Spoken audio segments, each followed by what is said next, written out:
Mas, I start to respect you again, kata Kanaya, suaranya lembut namun tegas, menyiratkan perasaan yang bercampur antara cinta dan kekesalan. Nagara menatap istrinya, matanya mencerminkan penyesalan yang dalam. Berhenti buat ngerasa nggak layak ada dalam hidup aku. I want you. All of you. Kalau ada orang yang nyuruh kamu pergi dari hidup aku, jangan mau. Kecuali kalau aku sendiri yang nyuruh kamu buat pergi. Dan itu artinya nggak akan pernah, lanjut Kanaya, nada suaranya meninggi, penuh dengan kemarahan yang terpendam. Kanaya marah. Marah pada keadaan, marah pada suaminya. Marah karena seseorang dalam hidupnya merasa tidak layak untuk bertahan di sisinya sebab merasa gagal menjaganya. Emosi itu mengalir seperti air yang meluap, tak terbendung. Mama bercerita soal Nagara dan pikirannya yang menyetujui ucapan kakeknya untuk berpisah dengan Kanaya, selang beberapa hari terlewat. Dan hari ini Kanaya sudah bisa istirahat di rumah. Ia akhirnya membuka suara tatkala Nagara membawanya pulang ke rumah orang tuanya, bukan rumah mereka. Maaf, ucap Nagara pelan, suaranya hampir tak terdengar, penuh dengan beban penyesalan. Hidup memang didesain untuk nggak sempurna kan, Mas? Sekalipun kita pingin banget memperbaiki yang lalu, kita nggak akan pernah bisa. Karena hidup itu konsepnya dijalani, maju ke depan bukan terus menengok ke belakang untuk memperbaiki yang salah. Tapi belajar dari masa lalu untuk nggak mengulangi salah yang sama di masa sekarang atau masa depan, kata Kanaya, mencoba menenangkan diri sendiri sekaligus suaminya. Kamu pernah nyakitin aku. Aku pernah nyakitin kamu. Dan itu udah lalu. Jadi udah, tambahnya, suaranya kini lebih tenang, seperti menyudahi sebuah babak. Nagara menarik napas dalam-dalam. Aku pernah bilang kan di awal kalau pilihan keluarga aku selalu yang terbaik. Kupikir pilihan kakek buat nyuruh aku pisah sama kamu juga yang terbaik. Tapi aku sadar, aku mau kamu di hidup aku. Iya, aku mau egois dengan tetap sama kamu, akunya, suaranya penuh keyakinan meski ada sedikit getar. Tidak banyak yang berubah selama seminggu itu. Selain Kanaya yang menetap di rumah orang tuanya dan Nagara juga di sana. Karena merasa bisa dekat dengan orang-orang yang Kanaya sayangi, akan membuat perempuan itu merasakan dukungan emosional yang lebih baik. Nagara sempat dibuat was-was saat kakeknya datang sore hari. Aduh, katanya sibuk menepi dari keramaian. Tapi kayaknya akhir-akhir ini jadi sering nongol deh. Kenapa? Gabut di rumah? Kesepian? Tanya Kanaya, nada suaranya penuh sindiran ringan. Pertanyaan itu akhirnya membuat Nagara terkena geplakaan tangan istrinya tepat di bibir. Kalimatnya semata-mata untuk memojokkan kakeknya kalau ia tidak ingin lagi menurut. Tapi makasih deh, walaupun katanya iseng bikin janji jodohin cucu, seenggaknya Nagara jadi dapat jodoh seperti Kanaya. Satu hari setelahnya, Nagara tandang ke rumah kakeknya sambil membawakan kucing berwarna hitam legam hasil ketemu di pinggir jalan. Tubuh kucing yang tadinya kotor dan bau itu kini sudah bersih dan bahkan dipasangi kalung oleh Nagara. Belum lagi sudah divaksin. Namanya Mupin. Kepanjangannya mungut pinggir jalan, jelas Nagara sambil tersenyum kecil. Dengan sekonyong-konyong si kakek bertanya, emang lazim ya melihara arang kayak gini? Mentang-mentang bulunya item semua. Dah pokoknya dirawat. Disayang. Diajak ngobrol juga. Awas aja kalau sampai mati, balas Nagara, nada suaranya tegas namun penuh perhatian. Meski dengan gaya cuek seperti itu, sebetulnya Nagara sangat berharap setelah adanya si Mupin, kakeknya tidak akan merasa kesepian lagi. Karena kadang orang yang kesepian itu rese.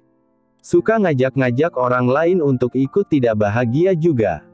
Satu hal yang Nagara agak sesali tinggal bersama orang tua Kanaya, karena selama ini belum pernah. Paling hanya menginap 2-3 hari, dia merasa agak terbatas jika ingin berinteraksi dengan Kanaya. Atau kebanyakan sih menjahili perempuan itu. Seperti saat sedang di dapur untuk mengambil makanan, Nagara tidak mungkin dong tiba-tiba datang terus mencolek pinggang perempuan itu seperti yang biasa ia lakukan. Malu juga. Sekarang juga saat Kanaya sedang berdiri di tangga paling atas dan Nagara baru naik sampai setengah jalan. Si laki-laki hendak menghampiri dan mengecup pipi Kanaya namun urung sebab papa mendadak keluar dari dalam kamarnya. Membuat Nagara masih diam di tempat semula. Beliau menatap keduanya secara bergantian. Udah malam. Mau pada ngapain pandang-pandangan di tangga kayak gitu? Ke kamar, tidur. Atau kalau enggak melakukan kunjungan rutin, ujar papa dengan nada tegas. Kunjungan rutin? Tanya Kanaya kebingungan. Ah kamu nggak usah tahu, ujar papanya yang kini menatap Nagara yang tengah tersenyum tengil. Merasa sudah cukup lama tinggal di rumah orang tua dan keadaannya sudah pulih, Kanaya akhirnya bertanya pada suaminya. Mau di sini sampai kapan, Mas? Sampai kamu sembuh, jawab Nagara singkat. Udah kok, balas Kanaya. Emang kamu nggak betah? Tanya Nagara, alisnya terangkat. Betah. Cuma kadang kalau mau berduaan sama kamu jadi ngerasa agak rawan. Kamu juga tuh. Di sini mendadak jadi cowok alim. Biasa kolak-colek nggak jelas, keluh Kanaya, nada suaranya setengah bercanda. Emangnya kamu sabun colek? Kan kamu lagi sakit, Nay, balas Nagara, ikut bercanda. Dibilang udah sembuh. Coba kalau berani kamu kolak-colek aku depan mama atau papa, tantang Kanaya. Jadinya aku bakal nangis lagi nggak sih, kata Nagara. Suaranya pura-pura cemas. Kanaya tertawa mendengar penuturan suaminya. Tapi Nagara merasa di sini, Kanaya benar-benar ada yang jagain. Apalagi kalau siang. Sebab jujur, Nagara merasa sangat takut akan keadaan bayi di dalam perut Kanaya sejak kecelakaan kemarin. Mas Nana, aku mau minta izin buat besok, kata Kanaya tiba-tiba. Izin apa? Tanya Nagara. Ke pemakaman Davina sama Jeffrey, jawab Kanaya pelan. Selepas kejadian Jovan membopong Ola begitu saja tempo hari itu, si laki-laki melajukan mobilnya tidak tentu arah hingga akhirnya berhenti di sebuah tanah lapang. Anehnya, meski dengan keadaan yang tengah tidak baik-baik saja, saat di tengah jalan, Ola masih menawar minta dibelikan minum dan makan. Dan Jovan menurutinya begitu saja. Jadilah kini si perempuan tengah sibuk makan Burger King miliknya tanpa menatap ke arah Jovan sedikit pun. Gue mau nanya, kata Jovan, memecah keheningan. Nanya aja, balas Ola, suaranya datar. Ola menenggak minumannya dan bersikap sok santai sambil terus menatap ke arah depan. Padahal saat di rumah sakit ia terlihat sangat enggan berjumpa dengan Jovan apalagi berbincang. Kini jantungnya sudah berdebar tidak karuan. Lo suka nggak sama gue? Salah. Lo sayang nggak sama gue? Tanya Jovan, suaranya serius. Pertanyaan Jovan membuat Ola akhirnya menoleh. Laki-laki tersebut kini sudah melepaskan seat belt miliknya dan duduk miring, menghadap ke arah perempuan di sampingnya. Kalau nggak, gue nggak mungkin nangis-nangis karena lo nggak datang waktu itu, Jo, asteris batin Ola. Dan Ola tidak tahu juga dengan pasti kapan perasaan itu muncul. Enggak, jawabnya dengan tegas, mencoba agar tidak menampakkan getar dalam kalimatnya. Karena sekarang dia rasa, sayangnya itu justru akan menyakiti dirinya sendiri. Ola benci kerumitan. Dia tahu jika akhirnya dirinya menjawab iya dan membiarkan Jovan masuk lebih dalam ke hidupnya, ia hanya akan dibuat gamang jika suatu saat Jovan kembali memprioritaskan Nadine daripada dirinya. Karena ada yang belum usai dari mereka. Meski sesak, meski berat, pada akhirnya Jovan mengangguk. Selayaknya Ola yang tidak ingin mengerti alasannya menghampiri Nadine, dia juga tidak ingin mendengar alasan Ola mengenai jawabannya. Di saat jelas-jelas dapat laki-laki itu lihat dalam binar mata Ola, jika si perempuan di sampingnya itu juga menginginkannya. Dengan jawaban itu, gue asumsikan lo nggak mau diperjuangin lagi. Dan gue nggak mau memaksa. Karena gue tahu gue bakal berakhir capek sendiri, kata Jovan, suaranya penuh kepasrahan. Iya, balas Ola pelan. Tangan Jovan bergerak mengelus puncak kepala Ola sekilas. Semua hancur karena keengganan mereka untuk memahami satu sama lain. Ola yang tidak ingin mengerti soal Jovan dengan segala prioritas hidup yang ia punya. Dan Jovan yang juga tidak mengerti isi kepala Ola. Baik-baik lo. Cari cowok yang baik juga. Jangan kayak gue yang nggak bisa ngertiin maunya lo itu apa, ujar Jovan, senyumnya terlihat tulus. Iya, lo juga. Semoga ketemu sama cewek yang mudah lo mengerti pikirannya, balas Ola, suaranya lirih. Harus bahagia ya, lah. Gue relain lo bukan buat dapat kabar kalau suatu saat lo nggak bahagia, tambah Jovan. Jovan merelakan Ola, bukan karena rasa sayang dan cintanya kurang besar.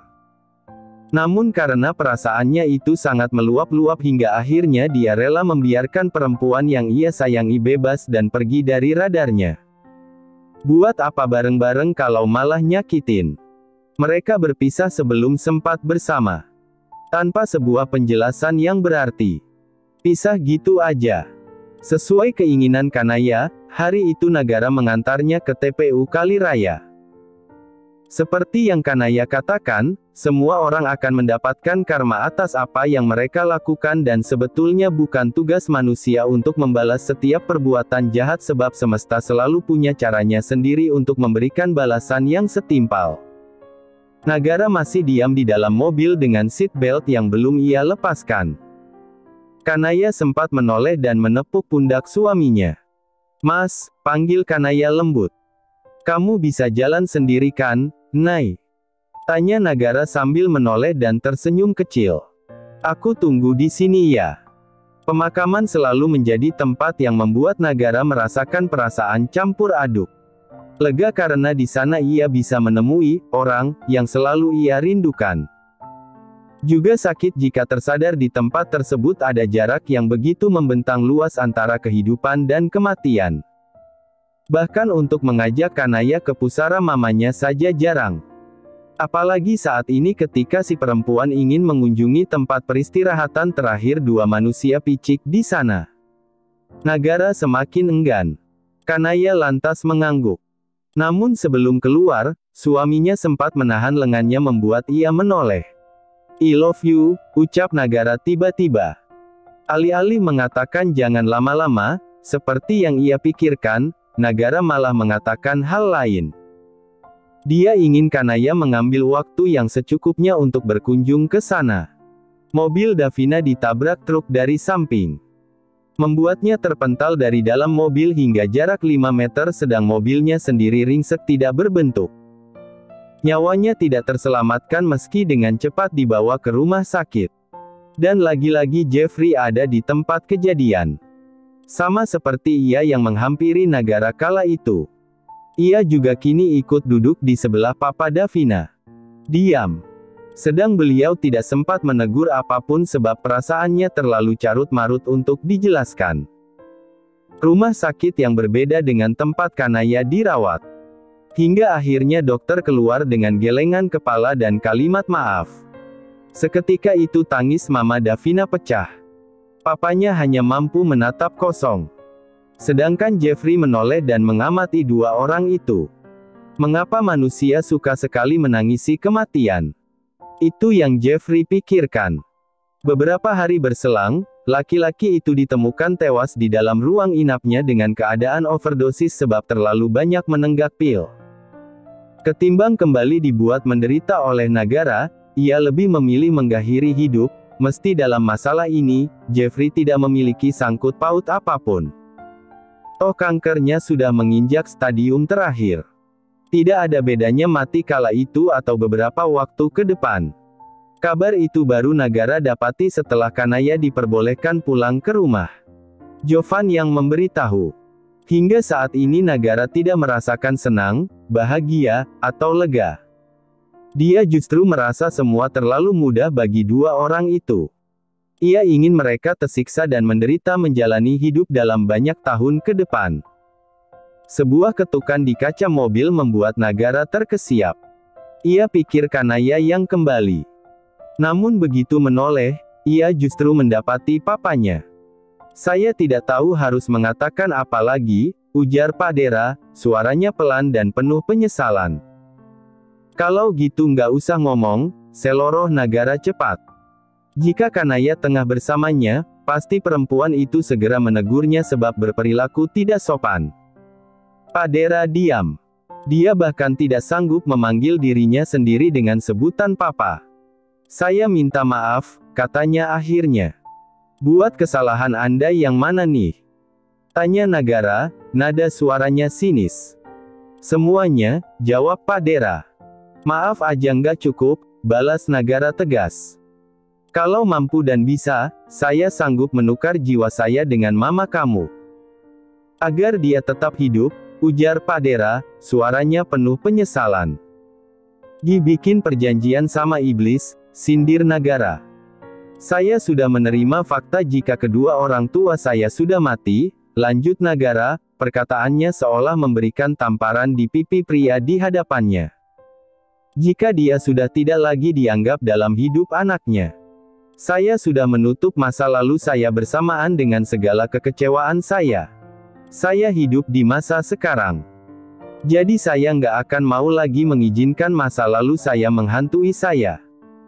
Selayaknya tanggung jawab Anda yang sudah selesai sebagai seorang ayah dahulu. Saya juga ingin segala hubungan dan keterkaitan saya dengan Anda selesai di sini, ujar Nagara, mengutarakan segalanya. Tidak lagi ada marah atau sesak saat menatap papanya. Justru rasa lega. Saya ingin melanjutkan hidup tanpa bayang-bayang Anda. Dan Anda pun begitu. Kita jalani hidup masing-masing, tambahnya. Kanaya bertemu dengan Padera saat di pusara Davina.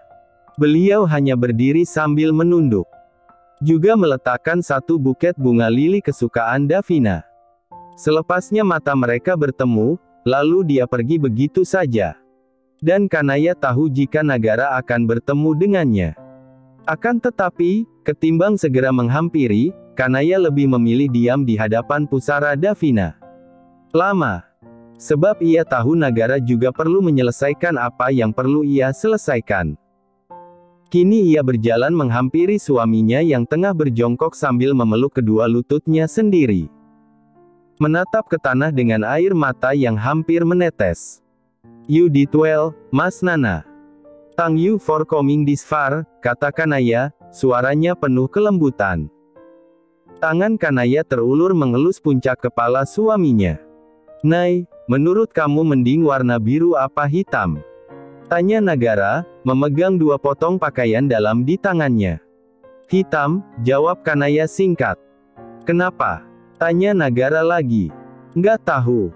Asal jawab aja, balas Kanaya, tersenyum kecil. Aish bingung banget sumpah, keluh Nagara. Kanaya menyandarkan kepalanya ke punggung kursi.